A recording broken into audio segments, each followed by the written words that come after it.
Bonjour Pierre Gruson. Bonjour Jean-Philippe Denis. Pierre Gruson, vous êtes professeur de finance à Kedge Business School, campus de Bordeaux.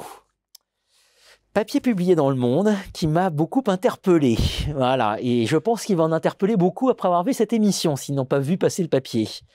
Google, Apple, Facebook, Amazon, Microsoft, Tesla, Nvidia, donc les GAFAM, en gros, plus Tesla, plus Nvidia, ces valeurs pourraient se retrouver en première ligne lors d'un krach financier. C'est ça le titre du papier du Monde.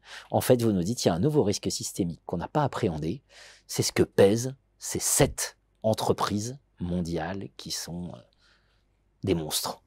Voilà, un montant gigantesque qu'on n'avait jamais imaginé auparavant. En plus, un montant qui ne cesse de progresser.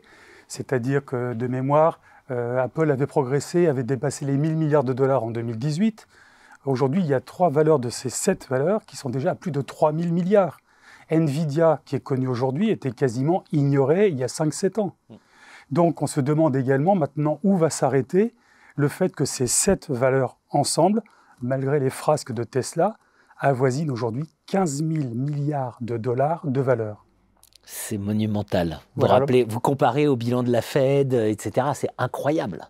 Alors c'est vrai que les financiers, nous n'aimons pas beaucoup comparer une valeur de flux et de stock, Ouais. mais ça voudrait dire par exemple que ces 15 000 milliards représentent à peu près 5 fois le produit intérieur brut français. Et donc, il faut imaginer que lorsqu'on investit 15 000 milliards, les épargnants qui ont investi sont peu des particuliers, mais beaucoup des fonds de pension, des fonds de retraite américains, les fonds mutuels, les Blackstone et autres, et aussi nos SICAV. Par conséquent, si la valeur de ces titres devait chuter, et on en a parlé ensemble, le feu peut venir de partout aujourd'hui, on en a encore la preuve très récente, et bien à ce moment-là, tous ces fonds se trouveraient démunis.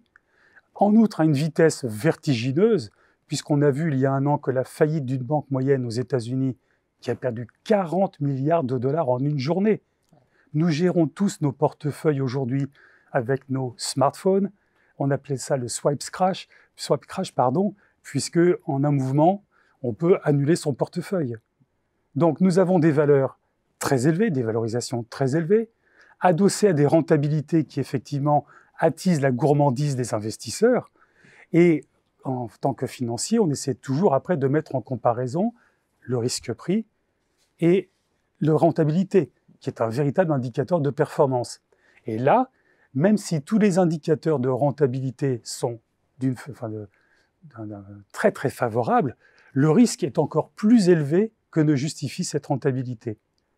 On a, pour mémoire, un indice de volatilité aux États-Unis que les Américains, qui ont beaucoup d'humour, appellent l'indice VIX, comme l'indice Vice. Et cet indice tourne actuellement aux alentours de 13%.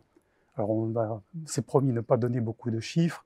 Ça voudrait dire que si aujourd'hui les bourses américaines devaient bouger, elles pourraient avoir 70% de probabilité de monter ou baisser de 13%. Quand on regarde ces 7 valeurs, ces 7 magnifiques, comme on les appelle maintenant, eh bien cet indice est à 40%.